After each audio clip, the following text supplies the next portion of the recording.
If you struggle with wobbly ankles and you go from one ankle sprain to the next, then this is the video for you. Because we're about to go over a quick and easy 3-part strategy that you can use to stabilize and strengthen your ankles. Let's get into this.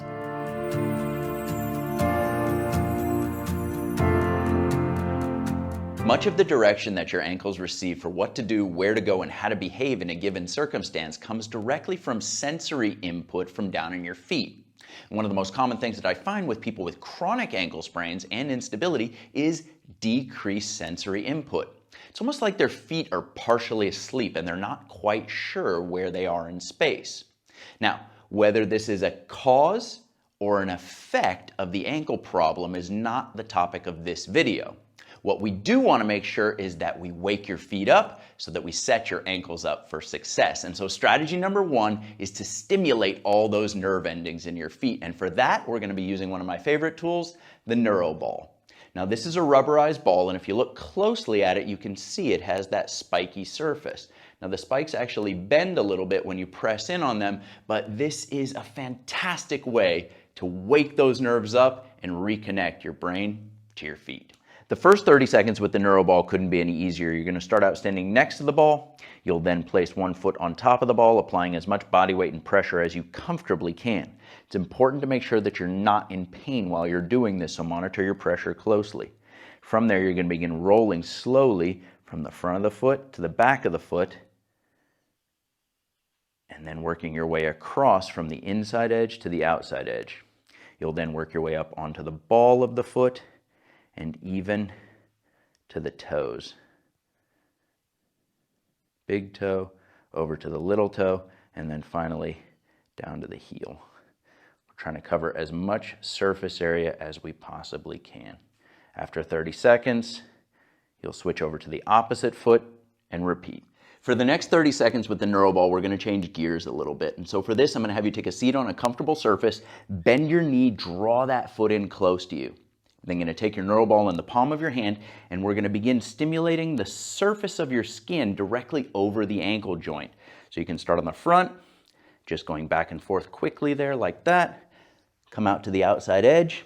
Notice this big bump here called the malleolus. You're going to work behind it, underneath it, and in front of it. That's the area that's most commonly injured with ankle sprains, so we want to make sure and we wake it up.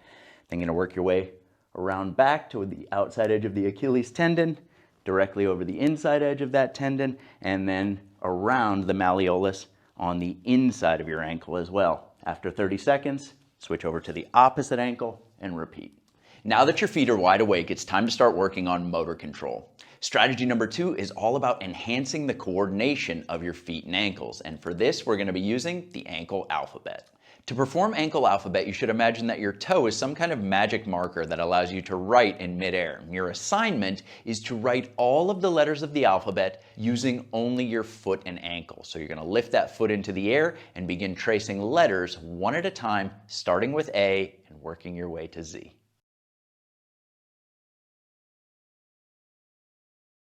You're going to work your way slowly through all the letters of the alphabet from A to Z, and then you're going to switch over to the opposite foot and repeat. One time through is all you're going to need. Strategy number 3 is to build up the strength and stamina of the muscles that surround and protect your ankles. And we're going to be doing that with a pair of exercises that target your ankles in multiple planes of motion.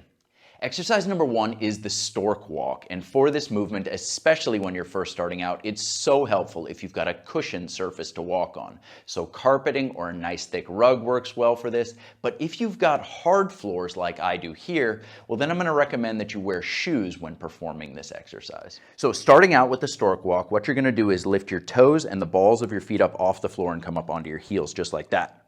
And then you're going to combine this foot position with a marching band style march, lifting that knee up really high on every step. When you get to the end of your room, you're going to turn around, come up on the heels again, and go back just the way you came, making sure that you're landing in that heel position on every step. So, landing, making sure that the ball of the foot does not touch the floor. When you get really comfortable with this exercise, you can actually perform it while moving backwards, making sure that you get a really high leg lift on every single step. and the ball of the foot never even touches the ground. For Stork walks, you're gonna perform 30 to 50 repetitions, that's 30 to 50 steps, and then you're gonna move on to exercise number 2.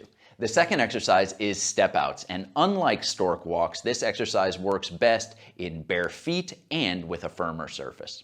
To perform step-ups, you're going to come up onto the balls and the toes of your feet just like that. This is your starting and your finishing position, so you'll be up on the balls of your feet the entire time. From here, you're going to step out to the side with one foot, plant your body weight, and then return to center.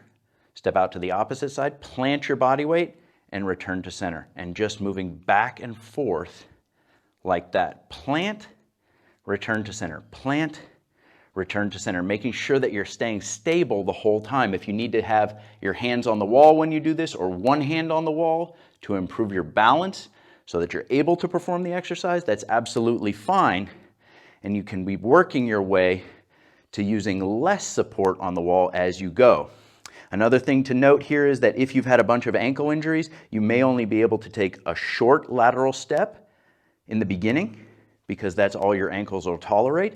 As you get stronger and more stable with this exercise, you can work your way into much larger steps that put more demand on the ankles, into very large steps like that. Perform 5 to 20 repetitions to each side, and you're done. One final thing that I want to mention with regard to these exercises is that they both challenge your strength and stamina as well as your ability to balance. However, our focus here is the stability of your ankles, and so it's important that we don't let any balance problems stand in the way of accomplishing that goal. And so I want to encourage you, especially when you're first starting out, to use external support to get through the repetitions that are needed for these exercises. And so with the step outs, for example, I'll often have people facing the wall, and then they can reach out and put 2 hands on the wall as they're going through their repetitions. That's really helpful. And then you can have 1 hand on the wall when you're going through your Stork walks. As you get more comfortable and stronger, you can progress to something like a walking stick with those exercises. And then eventually you should get to the point where you don't need any extrinsic support at all. You can perform the exercises 100% with intrinsic stability. That's the goal. Thanks for watching. I really hope that you enjoyed this video and that you put the information to good use. If you'd like to pick up a NeuroBall, I'll put a link for that in the description down below. If you've got any questions about pain, posture, or rehab-related topics, you can leave those in the comments section. I love hearing your suggestions for future videos. Before you head out of here, be sure to click that like button and make sure that you're subscribed to the channel so that you're updated when the next video comes out. That's all for now. See you next time.